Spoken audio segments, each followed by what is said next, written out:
আসসালামু আলাইকুম ওয়া রাহমাতুল্লাহি ওয়া বারাকাতুহু।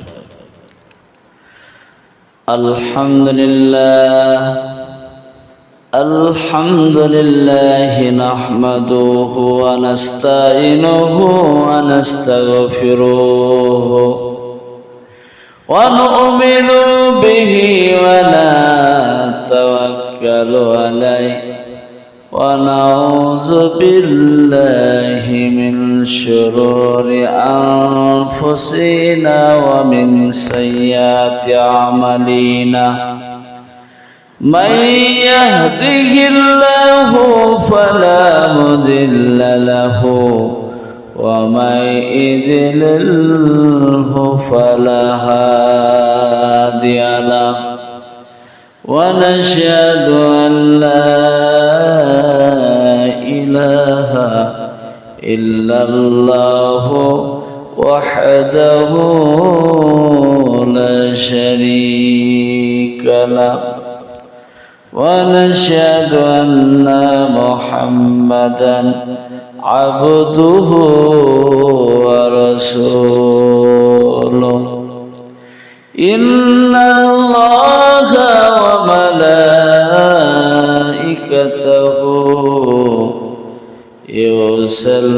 يصلون على النبي يا أيها الذين آمنوا صلوا عليه وسلموا تسليما। আমরা সকলেই দরুদ ইব্রাহিম পড়ি। আল্লাহুম্মা সাল্লি আলা মুহাম্মাদ ওয়া আলা আলি মুহাম্মাদ কামা সাল্লাইতা আলা ইব্রাহিম ওয়া আলা আলি ইব্রাহিম ইন্নাকা হামিদুম মাজিদ।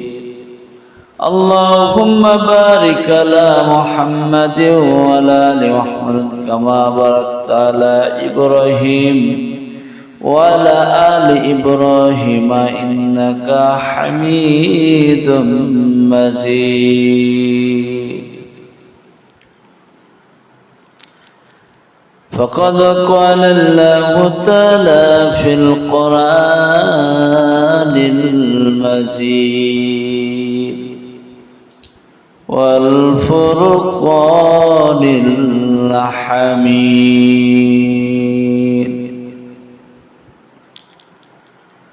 وما أرسلنا رحمة للعالمين। সমস্ত তারিফ, সমস্ত গুণগান, সমস্ত আরাধনা সেই মহান আল্লাহর জন্য। আজকে আল্লাহ রাব্বুল আলামিন আমাদেরকে ভালোবেসে রহম করে দয়া করে তার পবিত্র একটি মাহফিলে বসার এবং কিছু কোরআন এবং হাদিসে আলোচনা করার তৌফিক ইনায়াত করেছেন। তাই সকলেই আমরা বলি আলহামদুলিল্লাহ। শেখ নামদার তাজদারে মদিনা মুহাম্মদ মুস্তাফা সাল্লাল্লাহু আলাইহি সাল্লামের উপর শত সহস্র দরুদ ও সালাম বর্ষিত আল্লাহুম্মা আমিন। আমাদের বিভিন্ন মানুষ, বিভিন্ন ফিরকা, বিভিন্ন রকমের আজকে আমরা আমল করে থাকি, কিন্তু আজকে যে আমাদের রবিউল আউয়াল সোমবার, এই সোমবার হচ্ছে নবী সাহেবের আমাদের জন্মদিন। এই জন্মদিনে অনেক মানুষ বেদাতি পালন করে। তারা বিভিন্ন ট্রাক্টর নিয়ে, বিভিন্ন রকমের গাড়ি এইসব নিয়ে তারা রাস্তায় রাস্তায় গাড়িতে চড়ে বেড়ায় আর জিলাপি খাই বেড়ায়। রাস্তা রাস্তায় গাড়িতে চড়ে আর নারায় তাকবীর ধ্বনি দেয়, রাস্তা রাস্তায় চলে কিন্তু জিলাপি খাই বেড়ায়, কিন্তু নামাজ পড়ে না। এরকম মানুষ আমরা দেখতে পাই, তাদের নামাজ নাই ওদের জোহর যায়, দেখা যায় আসর মাগরিব এশা কিছুই পড়ে না তারা, কিন্তু জন্মদিন পালন করছে। যেটা সবচেয়ে বড় হুকুম সেটাই ছেড়ে দিয়ে তারা রাস্তায় তারা হেঁটে হেঁটে বেড়ায়। এগুলি আমাদের এই আমল আমাদের কোনো হাদিস কোরআনে সাবিত নাই যে জন্মদিনে যে এইভাবে ট্রাক্টর নিয়ে, এইভাবে গাড়ি নিয়ে, এইভাবে পোশাক পরে আজ রাস্তায় মিছিল করতে হবে, এরকম কোনো হাদিস কোরআনে সাবিত নাই। তো কিছু মানুষ, কিছু আলেম যারা আছে তারা আমল করছে, আর কিছু আলেম বলছে না এগুলো হচ্ছে জায়েজ না, এটা হচ্ছে বেদাত। কিন্তু আমরা প্রমাণ পেয়েছি, হাদিস কোরআনে পেয়েছি, কোন জায়গায় আমরা দেখতে পাইনি যে আল্লাহ রাসূলের জামানায় সাহাবারা এবং আল্লাহ রাসূল মৃত্যুর পরও সাহাবারা তাবিঈনরা যে জন্মদিন মানে পালন করেছে আল্লাহ রাসূলের জন্মদিন হিসেবে রবিউল আউয়ালের সোমবার, এরকম কোন কোরআন এবং হাদিসে কোথায় এরকম আমরা সাবিত পাইনি। কোথায় এরকম হাদিস কোরআনে নাই, হাদিসেও নাই, কোরআনেও নাই। কিন্তু আজকে আমরা এই মন গড়া আইন এটা তৈরি করেছি। নতুন কোন জিনিস একটা আবিষ্কৃত যেটা করা হয়, যে শরীয়তের মধ্যে কোন ইসলামের মধ্যে যদি একটা নতুন কোন আমল যে তৈরি করা হয়, আবিষ্কৃত করা হয়, সেটার নাম হচ্ছে বেদাত। এগুলো হচ্ছে নতুন আমল, কোন সাহাবারা করেননি। কিন্তু রোজা করতে পারে আল্লাহ রাসূলের জন্মদিন উপলক্ষে, রোজা করতে পারে, আল্লাহ রাসূল করেছেন, সাহাবারা করেছেন, আপনারা করতে পারেন, রোজা করতে পারেন। কিন্তু এইভাবে যে মানে রাস্তায় নামাজকে কাদা করে, আর যে নামাজকে ত্যাগ করে, হাদিসে বলা হয়েছে সে নামাজ, এক ওয়াক্ত নামাজ কাদা করলে 80 জাহান্নামে থাকতে হবে। 80 সমান 2,88,00,000 বছর থাকতে হবে। আমার নামাজ কাদা করে দিই, আমরা রাস্তায় আমরা যে জন্মদিন উপলক্ষ পালন করি, জন্মদিন পালন করি, এগুলো হচ্ছে বেদাত। এই সাথ থেকে আমাদেরকে বাঁচতে হবে। কিছু আলেম তারা সাপোর্ট করছে, কিছু আলেম সাপোর্ট করছে না এতে, কিন্তু আমরা সাপোর্ট করি না। জন্মদিন উপলক্ষে আমরা আকবর মাওলানা আমি বলছি, আমি মানে এতে সাপোর্ট করি না, যেহেতু সাহাবারা এই আমল আমরা পাইনি, তাবিঈনদের কাছেও পাইনি, এইভাবে তারা জন্মদিন উপলক্ষে পালন করেনি। তারা এইসব গোমরাহ রাস্তায় গেলে আজকে আল্লাহ রাসূলের যে আদর্শ বলাইছে, আল্লাহ রাসূলকে ভালোবাসতে হলে জন্মদিন উপলক্ষ করলে আল্লাহ রাসূলকে ভালোবাসা হয় না। ভালোবাসা হয় একমাত্র যে নবীর আল্লাহ হুকুম এবং নবীর তরিকায় যে চলতে পারবে, তারাই হচ্ছে নবীর আদর্শ থাকবে। নবীর আদর্শের মধ্যে থাকতে হয়। আমাদের চুল কাটা, কাটিং 3 প্রকার আছে, কিন্তু আমাদের চুল কাটি নবীর আদর্শ নাই। খ্রিস্টানদের আদর্শে আমার চুল কাটি, খ্রিস্টানদের অনুসরণ, ইহুদিদের অনুসরণ করে আমার চুল কাটি। যে চুল কাটা বলাইছে আমার 3 প্রকার চুল কাটতে হয়। এটা লিম্মা, যে আমাদের চুলটা এইভাবে পিছন দিয়ে নিয়ে যায় এই কান পর্যন্ত। আর একটা তরিকা আছে, এই চুল নিয়ে যায় ঘর পর্যন্ত। আর একটা চুল আছে আমাদের মতো প্লেন। এই 3 তরিকায় চুল কাটতে হয়। এখন মানুষ চুল কাটছে কেমন জানেন? তেরে নাম বলছে, আজকে বিদেশি কাটিং কেটে দাও, এই প্লাস রেখে দাও। চারিদিকে দেখা আছে নবীর আদর্শ যারা আজকে যারা জন্মদিন উপলক্ষে পালন করে, তার চুল দেবের কাটিং নবীর তরিকায় নাই। তাদের চুল হবে দেখবেন, তাদের চুল দেবে রাস্তাঘাটে দেখতে পাওয়া যায়। তাদের চুল কেমন করে রেখেছে, আর মাথায় একটা সেই ঝুটির মতো আছে, আর বাদ বাকি চাচা। এটা হচ্ছে খ্রিস্টানদের অনুসরণ চুল কাটা। তাদের হাসর নাসর হবে, আমি চ্যালেঞ্জ করে বলতে পারি, হাসর নাসর হবে সেই ইহুদি খ্রিস্টানদের সঙ্গে হবে তাদের। নবীর তরিকায় তুমি জন্মদিন উপলক্ষে পালন করবা, আর তোমরা নবীর তরিকায় চুল কাটবা না, তোমার চুল কাটা হবে অন্য তরিকায়, ইসলাম ছাড়া। তারপরে যে আমাদের নবীর আদর্শ থাকবে দাড়িওয়ালা, যে আল্লাহ রাসূলকে যারা ভালোবাসবে তারা দাড়িওয়ালা হবে। মুখে তোমরা শুধু বলো আমরা রাসূলকে ভালোবাসি, আর রাসূলের তোমরা গালে ছেড়ে ছোরা মারো, নবীকে ভালোবাসো, তোমরা জন্মদিন উপলক্ষে পালন করো, মুখে দাড়ি নাই। যে দাড়ি আছে তারা ফাসেকের নামাজ হয় না, ফাসেকের পিছনে নামাজ পড়লে নামাজও কবুল হবে না। একটা সাহাবার একটা দাড়ি ছিল, যে একটা দাড়িতে আল্লাহ রাসূল বারবার লক্ষ্য করছে, একটা মাজমা হচ্ছে, আলোচনা হচ্ছে, আর সেই দাড়িটাই সাহাবারা বারবার তাকাছে, যে মানে আল্লাহ রাসূল বারবার লক্ষ্য করছে ওই দাড়িটার দিকে।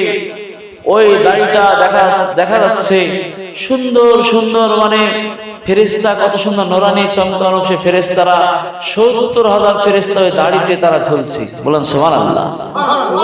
আর আল্লাহ রাসূল এই ফেরেশতারা দাড়িতে ঝোলা দেখে, এক সাবার একটা দাড়ি ছিল, ওই দাড়িতে ঝোলা দেখে আল্লাহ রাসূল এবার ঠিক করে হেসেছিল, আনন্দ পেয়েছিল। আর ওই সাহাবা ভাবলো নবী মনে হয় আমার একটা দাড়ির জন্য হাসলো। তারপর দিন দাড়িটা কেটে আবার ওরকম আল্লাহ রাসূলের মজমা এসেছে, কোরআন এবং হাদিস আলোচনা হচ্ছে, সেই মজলিসে আল্লাহ রাসূল তার দিকে একবার দৃষ্টিপাত করলেন না।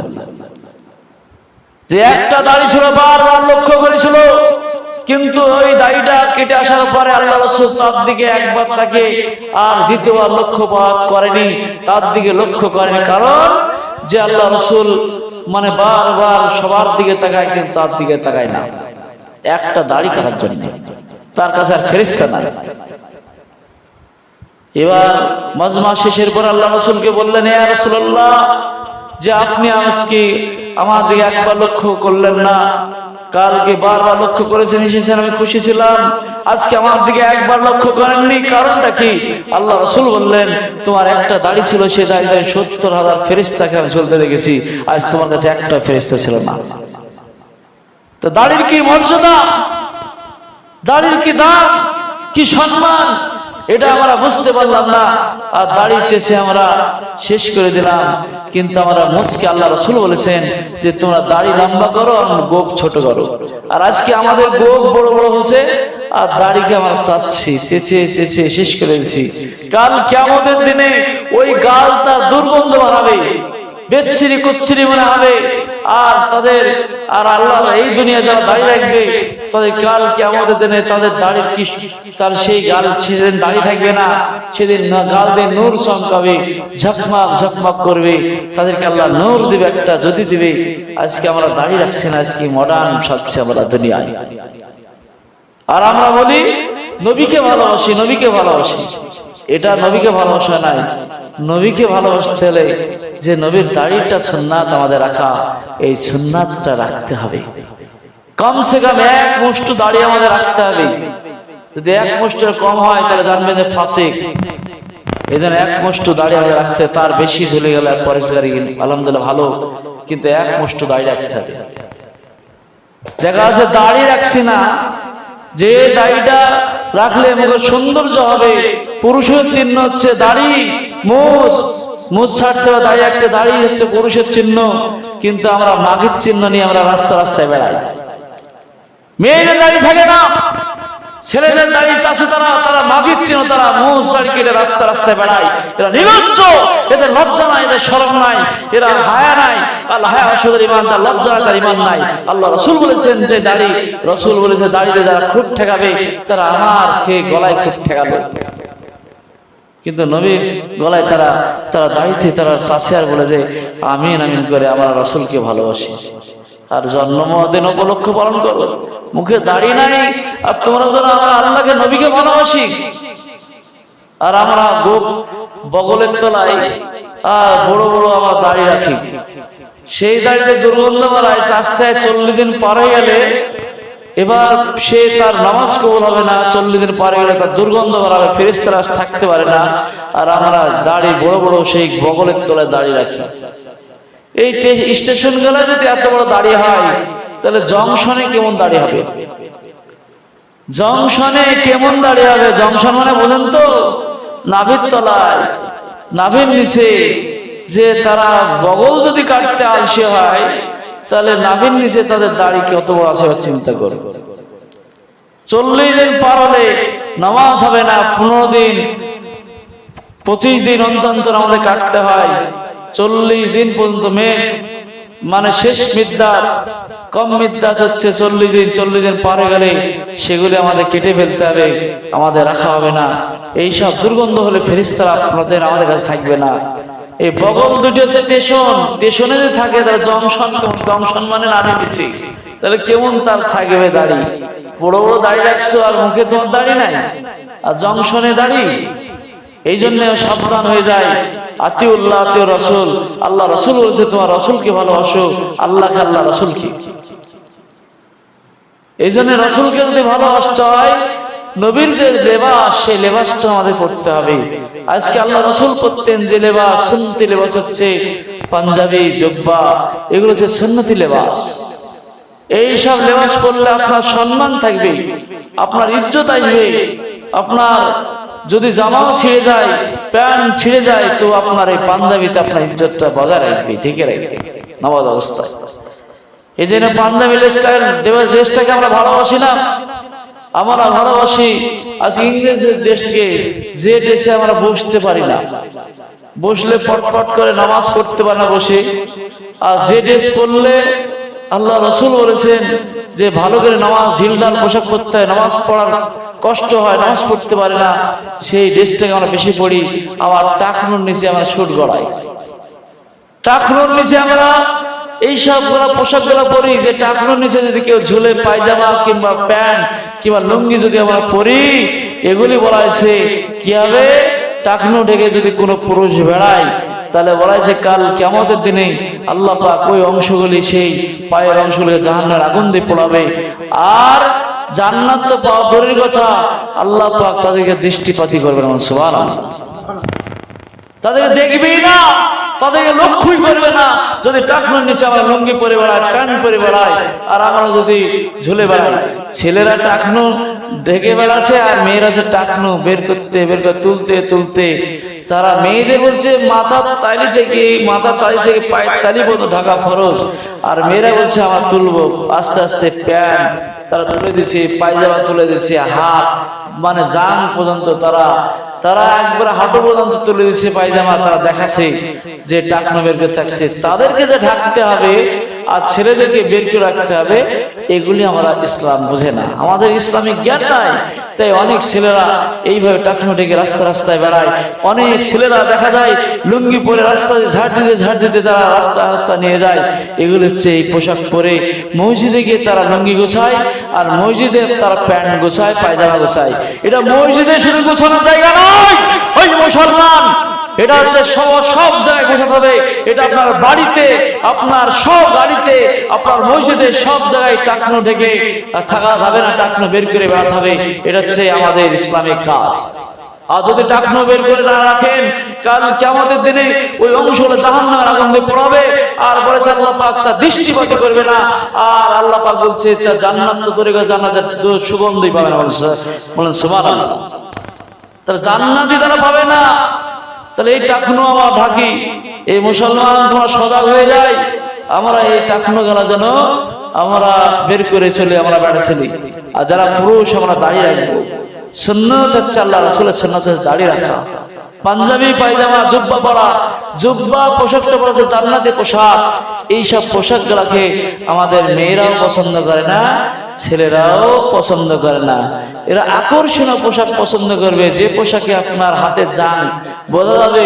আর প্যান্ট শার্ট পরলে আপনার পায়ে কতটা জান মোটা আর কতটা অঙ্গ সব বুঝতে পারা যাবে। আর টাইট ফিটিং পোশাক পরলে কিভাবে বোঝা যাবে, সেসব পোশাকে মেয়েরাও আকর্ষণ করে। মেয়েরাও তারা বলে যে না, এই পোশাকটাই ঠিক, কিন্তু পাঞ্জাবি পায়জামা তারা পছন্দ করে না। কিন্তু পছন্দ যারা করবে না, তারাও কিন্তু আল্লাহর কাছে পকড়া হতে হবে। এই জন্য আমাদের মেয়েদের বলা যে ঢিলঢাল পোশাক করতে হবে। আমার অঙ্গ কেমন মোটা, আমার দেহ কেমন মোটা, আমার হাত পা কেমন মোটা, এগুলি মানুষকে দেখানো হবে না। আর যদি আপনি টাইট পোশাক পরেন, আপনার উপর আকৃষ্ট হবে, আপনার উপর আকর্ষণ পাবে। এই আকর্ষণ পালে জানবেন যে জিনা, অন্তরে জিনা হয়ে যাবে। আর আমার যদি পোশাক ঢিলঢাল হয় মেয়েদের, তাহলে সেই ঢিলঢাল পোশাক হলে কেউ আকর্ষণ পাবে না, আপনাকে মা বোন বলে ডাকবে, অন্য কেউ কিছু বলে আপনাকে অপহাস করবে না, অপদ্রব্য কথা বলবে না, আপনাকে সম্মান দিবে, ইজ্জত দিবে। মেয়েটার বোরখা সুন্দর আছে। আর আজকে আমরা বোরখা পরছি প্রেম করা বোরখা, যে আমরা টাইট ফিটিং পোশাক পরছি, চকমকি ঝকমকে বোরখা, যে বোরখার পোশাক দেখে আজকে ঝকমকে দেখে মানুষ আরো আকৃষ্ট হবে। এইসব বোরখা পরা না জায়েজ, জায়েজ না, প্লেন বোরখা পরতে হবে, যে এমব্রয়ডারি করা আছে, ফুল আছে, এরকম দামি দামি উন্নত মানের চকমক ঝকমকি ফুল আছে, এগুলো আমাদের না পরাটাই ঠিক। আমাদের পোশাক পরতে হবে ঢিলঢাল, আর এই পোশাকটা যেন কিনা আকর্ষণ কেউ না পায়। আজকে কিছু মানুষ পরে আল্লাহকে ভয় করে পর্দাশীল হয়ে তারা বোরখা পরে, কিছু মেয়েরা পরে প্রেম করা বোরখা। তারা প্রেম করতে সুবিধা হয়, তারা বলে যে রাস্তা দিয়ে যাবে, পরপুরুষের সঙ্গে পরক্রিয়া করবে, কিন্তু এই বোরখা পরে চলে যাবে একটা পাশে, কেউ বুঝতেও পারবে না। মানুষ জানবে এটা আমার বোন গেল, না আমার চাচি গেল, না তার স্ত্রী গেল, না অন্য কেউ গেল, এটাই ভাববে, কিন্তু সঠিক ভাববে না। কিন্তু আমি অনেক মেয়ে ছেলেকে দেখেছি, তারা ভিক্টোরিয়া নিকো পার্কে, সায়েন্স সিটিতে আমরা দেখেছি বোরখা পরে ঢুকছে, আর বোরখা খুলে তারা অপদ্রব্য অসভ্য তারা ব্যবহার করছে, কিস খাওয়া খাই, জড়ি ধরা, এগুলো আমি নিজ চোখে আমি কলকাতা দেখেছি। আমি করিমপুরে দেখেছি একটা মেয়েকে বোরখা খুলতে পাম্পে তেল নিতে গিয়ে, সে দেখছি সেই মেয়েটা একটা ছেলের সাথে গিয়েছে বোরখা পরে, আমি চিনতে পারছি না, মেয়েটা চিনা চেনা চোখ দেখে যেন আমি পাচ্ছি, যেন মনে হচ্ছে না আমাদের গ্রামে একটা কেউ। মেয়েটাকে আমি ফলো ছিলাম, লক করে সাইডে গেলাম, যাই দেখছি মেয়েটা বোরখা খুললো, খুলে চুড়িদার পরে কাঠালি মাঠ শুভ মোটরসাইকেল চলে গেল। সে মেয়েটা আমাদের এলাকার মেয়ে, আমি কিন্তু বলবো না, বললে গিবত হবে। কিন্তু এইভাবে মেয়েরা পোশাক পরে তারা বাড়িতে থেকে পর্দাশীল দেখাচ্ছে, রাস্তাঘাটে আছে, পরপুরুষের সাথে বোরখা পরে ঘুরবে, রাস্তায় দিনের বেলা ঘুরবে, কেউ বুঝতে পারবে না এটা কার স্ত্রী। আর রাত্রিবেলা কে দেখবে পোশাক বোরখা খুলে দিয়ে ঘুরছে। যে এই জন্য প্রেম, কিছু মানুষ বোরখা পরে প্রেম করার জন্য বোরখা পরে, আর কিছু মানুষ বোরখা পরে আল্লাহকে রাজি খুশি করার জন্য বোরখা পরে। যারা আল্লাহকে রাজি খুশি করে বোরখা পরবে, পর্দাশীল নারী হবে, তারা একমাত্র আল্লাহর কাছে কামিয়াব হতে পারে। আর আজকে আমাদের পোশাক পরি আমরা প্রেম করা পোশাক, আমরা মানুষকে আকৃষ্ট করার জন্য পরি, আমরা বোরখা পরি আমরা মানুষকে দেখানোর জন্য, প্রেম করার উদ্দেশ্যে এরকম যেন বোরখা না করা হয়। আমাকে আল্লাহকে রাজি খুশি করে আমাদেরকে বোরখা পরতে হবে। আর ছেলেদেরকেও হাঁটু থেকে নাভি পর্যন্ত ঢাকা ফরজ, যে নাভি এবং হাঁটু, ছেলেরা অনেক নাভি বের করে রাস্তায় বেড়ায়, এগুলি হচ্ছে পর্দা। ছেলেদের বলা হয়েছে নাভি থেকে হাঁটু পর্যন্ত ঢাকা ফরজ। কোন পুরুষ আপনার নাভি বের করে হাঁটু বের করে রাস্তাঘাটে বেড়াবেন না। যারা হাঁটু কাটা প্যান্ট পরবে, নাজায়েজ এই পোশাক পরা, হাঁটু ঢাকা পোশাক পরবেন, হাঁটু ঢেকে রাস্তা যাবেন সেই পোশাক পরবেন, কিন্তু হাঁটু বের করে থাকবে সেই পোশাক পরবেন না। এগুলো হচ্ছে হারাম এই পোশাক পরা। নাভি বের করে বেড়াবেন হারাম। অনেক মানুষ বলে কেরালার লোককে দেখি নামাজ পড়ে আর তারা হাঁটু বের করে ঘুরে বেড়ায়, অনেকগুলো যে ফরজ তরফ করা, ফরজ তরফ করে আমাদের নামাজ কবুল হবে না। আজ কি বলছে ইমাম সাহেব কি করে, মানে কেরালার তো হচ্ছে না, ইমাম সাহেবরা হাঁটু বের করে না। যারা ইমাম সাহেব হবে আলেম, তারা বোঝে, তারা কোন সময় লুঙ্গির কাপড় হাঁটু পর্যন্ত তুলবে না, তারা নামাজ অবস্থায় তুলবে না, তারা বাড়িতে তুলবে না, বাইরে তুলবে না। আমরা আলেম ওলামা, আমরা দেখবেন মাঠে ঘাটে গেলে আমরা হাঁটু বের করি না, আমরা সবসময় হাঁটু বের করি, আমরা কাজ কাম করি। এই জন্য মেরে মোহতারাম দোস্তর বুজুর্গ, যে আমরা হাঁটু বের করতে হবে কাজ ক্ষেত্রে, এমন একটা কাজ করছেন হাঁটু বের করতেই হবে, কিন্তু রাস্তাঘাটে সুস্থ শরীরে যেন আমরা হাঁটু বের করে রাস্তা না বেড়াই, আমরা যেন লুঙ্গি ঝুলিয়ে লটকে না বেড়াই, আমরা যেন প্রত্যেকে আমরা যেন নাভি বের করে যেন না রাস্তা না বেড়াই, এরকম আমাদের হেফাজত থাকতে হবে। আর রাস্তায় যদি আমরা এইভাবে বেড়াই, তাহলে আমাদের কি হবে, কাল কিয়ামতের দিনে পাকড়াও হতে হবে। এই ফরজ তরফ করে অনেক মানুষ দেখবেন হাঁটু বের করে তারা পেশাব ছেড়ে। অনেক মুসলমান আছে তারা হাঁটু বের করে, তারা কি করে ফরজ তরফ করে তারা পেশাব করে, হাঁটুকে ঢেকে তারা পেশাব করতে হবে। অনেক মুসলমান আছে তারা পেশাব করে তারা পানি নেয় না, পানি খরচ করে না, তারা কুলুফু করে না, ঢেলো দেয় না, তারা বেদাতীদের মতো, ইহুদি খ্রিস্টান নাসারা হিন্দুদের মতো তারা দাঁড়িয়ে পেশাব করে, তারা পানি না নিয়ে তারা রাস্তায় মানে লুঙ্গিতে মুছে তারা চলে আসে, প্যান্টে মুছে চলে আসে। এরা হচ্ছে এই পেশাবের এত গুনাহ, কবরে গেলে আর বুঝতে পারবেন, মওতের সময় বুঝতে পারবেন পেশাবে কেমন গুনাহ। এজন্য পেশাব যেন গায়ে না পড়ে, এরকম হুকুম আছে।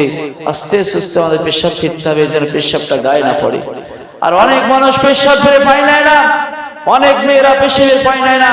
পেশাব ফিরে যারা পানি নেয় না তারা হচ্ছে বেজাতি, তাদের ঈমান নাই, তাদের নামাজ কবুল হবে না, সে সর্বদা নাপাকি থাকছে। এই জন্য পেশাব ফিরে নামাজ পানি নেয় একটা এর মধ্যে হিকমা ভরা আছে, এর মধ্যে মানে অনেক কিছু মানে বিজ্ঞান ভরা আছে। যারা পেশাব ফিরে পানি নেবেন দেখবেন আপনার জাঙে আপনার মানে প্রসঙ্গে কোনো ঘা কোনো ক্ষত কিছু হবে না, সবসময় পরিষ্কার থাকবে। আর যারা পেশাব ফিরে পানি নেবে না তাদের ক্ষতে ঘা হতে পারে, তাদের এইডস রোগ হতে পারে, তাদের মারাত্মক রোগ হতে পারে। অনেক মানুষ এরকম নোংরা হয়ে বেড়ায়। আমাদের গোসল ফরজ, গোসলের ফরজ হচ্ছে 3টি। অনেক মুসলমান গোসল ফরজ আমরা গোসল করি না, যে আল্লাহ রাসূল বলেছেন তোমরা ফরজ গোসল করবে, যে ফরজ গোসল খালি গা ধোয়াকে ফরজ গোসল বলে না। ফরজ গোসলের 3টি ফরজ আছে। যখন গোসল করতে যায় মুসলমান ভাই, আমাদেরকে প্রথম কি করতে, কুলি করতে হবে, গড়গড়ি কুলি। মানে গোসলের হচ্ছে নিয়াত হচ্ছে প্রথমে নিয়াত করা যে আমি নাপাকি দূর করছি, আল্লাহ আমাকে গোসল তুমি কবুল করো।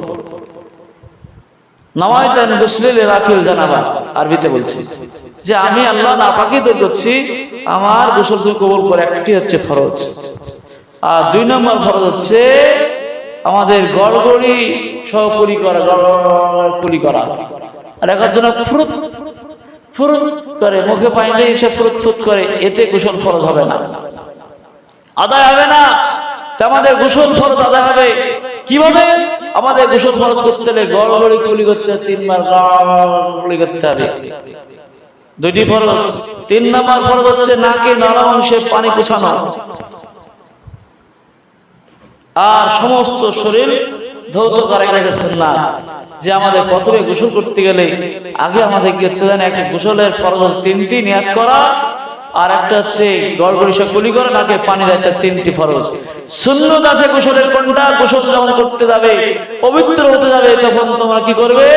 তোমরা আগে প্রথমে তোমার হাত ধুয়ে নেবে, সুন্নাত, পরিষ্কার করে হাতটা আগে ধোও। তারপরে তুমি ইস্তেঞ্জা করো, পেশাব ফিরো, 2 নম্বর সুন্নাত। 5টা সুন্নাত আছে। তারপরে তুমি কি করবে? তারপরে গোসলের নিয়াত করবে, নিয়াত করে তোমার গড়গড়ি কুলি করা, নাকের অংশ পানি দেয়া, তারপরে সমস্ত শরীর ধৌত করা, যে তোমার অংশে তোমার শরীরে যেন একটা চুল পরিমাণ শুকনো না থাকে, সেইভাবে লক্ষ্য করে গোসল করা। দেখা আছে এমন পুরুষ গোসল করে আছে, বলছে একটা চুল পরিমাণ যেন শুকনো না থাকে, এমন গোসল করে আছে, দেখা আছে যে অন্ডকোষের তলায় তার শুকনো আছে, গোসল ফরজ হবে না, আদায় হবে না। তাই আমাদেরকে সেটাকে তুলে ভালো করে ধুতে হবে, অঙ্গটা পরিষ্কার করে ধুয়ে ফেলতে হবে। সুন্নাত। আমার পোশাক যেটা আছে শরীরে, সেই পোশাকটাকে আমাকে কি করতে হবে? 3 বার মানে ধুতে হবে, অন্য পোশাক পরে আমাদেরকে গোসল করতে হবে।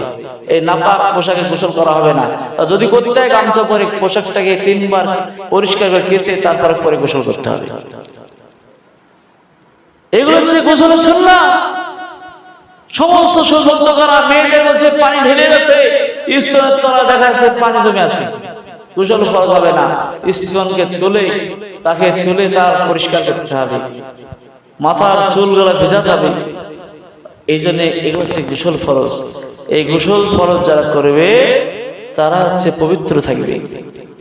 এই জন্য গোসলটা যে ফরজ হলো, সুন্নাত আদায় হলো, আমাদের লুঙ্গিও পরিষ্কার করতে হবে। যদি লুঙ্গি পাক, যেমন বলা হয় না কাপড় পাক, আমাদের মধ্যে ফরজ আছে, জায়গা পাক, কাপড়কে পাক করতে হলে মানে কি করতে হবে? 3 বার তাকে ধুতে হবে। 3 বালতি থেকে 3 বালতি পানি নিলেন, ওই কাপড়টাকে ভালো করে নিচড়াবেন, নিচে আবার চিপবেন, পানি ফেলে দেন, আবার দ্বিতীয়বার আবার নতুন পানি নেন, পানি নিয়ে আবার সেই মানে সুন্দর করে আবার ধুতে হবে, সেই লুঙ্গিটাকে ধুয়ে আবার চিপতে হবে। তারপরে তৃতীয়বার আবার পানি ফেলে দেন, তৃতীয়বার পানি নতুন পানি নিতে হবে বালতিতে, নিয়ে আবার লুঙ্গিটাকে নিচড়াবেন ভালো করে। 3 বার কাচবেন আর 3 বার নিচড়াবেন। তারপরে আপনার কি হবে? ওই কাপড় পরিষ্কার হবে। তারপর কি হবে? পুকুরে যদি কাচতে যান, ওই লুঙ্গি 3 বার কাচবেন, ঘষবেন, তারপরে চিপবেন, তারপরে আবার কি করবেন? যেইভাবে আবার ভালো কাচবেন পানিতে, আবার চিপবেন, আবার এই পানিতে ফেলবেন, মিশিয়ে আবার চিপবেন, 3 বার এইভাবে যতক্ষণ পর্যন্ত না কাচবে তার কাপড় পরিষ্কার হবে না, পবিত্র হবে না। তাই আমাদেরকে এইভাবে পবিত্র থাকতে হবে। কাপড় পাক, জায়গা পাক, যা নামাজের ফরজ বলা হয়েছে, এই জন্য আমাদের কাপড়গুলো যেন এইভাবে পরিষ্কার করা হয়। আমরা প্রত্যেকে মুসলমান, আমরা মুমিন হতে হলে এগুলি জানা হচ্ছে আমাদের দরকার। তারপরে গোসলের ফরজ যেগুলো আসছে, ওযুর ফরজ যেগুলো আসছে, পরে সেগুলো আপনাদেরকে আল্লাহ যদি সময় দেয়, সেগুলো আপনার মাসলা মাসাল আছে, সেগুলো আমরা বুঝিয়ে দেবো। আল্লাহ পাক আপনাদের আমাদেরকে এইভাবে যেন আমল করতে পারি, এইভাবে গোসল করতে পারি, সেই তৌফিক দান করুন। আল্লাহুম্মা আমিন। ওয়া আলাইকুম আসসালামু আলাইকুম ওয়া রাহমাতুল্লাহি ওয়া বারাকাতুহু।